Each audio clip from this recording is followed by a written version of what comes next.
El dueño de AC Milan, Silvio Berlusconi, de una entrevista a AOE, como medio na deportivo, bisa que no está nada contento con AC Milan. Mescos que fanático na. A única diferencia está que a mí tengo que pagar salário ng Berlusconi avisa. Milan su último vegata ya domingo agora y después nos lo vai cinta y toma decisión.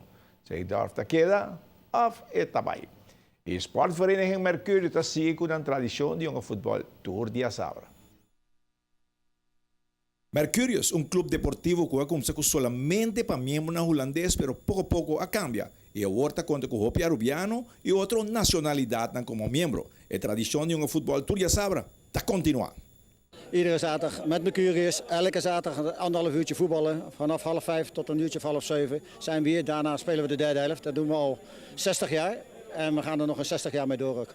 Iedere zaterdag een andere club komt hier voetballen? Ja, we hebben iedere zaterdag een andere club. We hebben 10 vaste clubs waar we mee roleren. En we spelen 50 keer per jaar. Dus, en de keer dat we niet spelen is het carnaval. En de andere keer zitten we in het buitenland. De leden, doen die goed mee? Ze moeten voetballen, ze moeten helpen met alles hier bij Mercurius? Ja, we hebben afspraken. Als je lid wil worden bij Mercurius, dan heb je verplichtingen. Buiten het voetbal heb je ook de verplichting om mee te helpen, om het terrein te onderhouden. Je moet op tijd hier zijn, anders speel je maar een halve wedstrijd. Als je niet om 4:30 hier bent, dan speel je automatisch een halve wedstrijd. Iedereen moet zijn bardiensten draaien. Iedereen moet helpen het veld opruimen, de netten opruimen. Iedereen heeft zijn eigen verplichtingen binnen de club. Jullie hebben strenge regels, hè? Ja, strenge regels, maar ja, daarom bestaan we ook 60 jaar. Dus.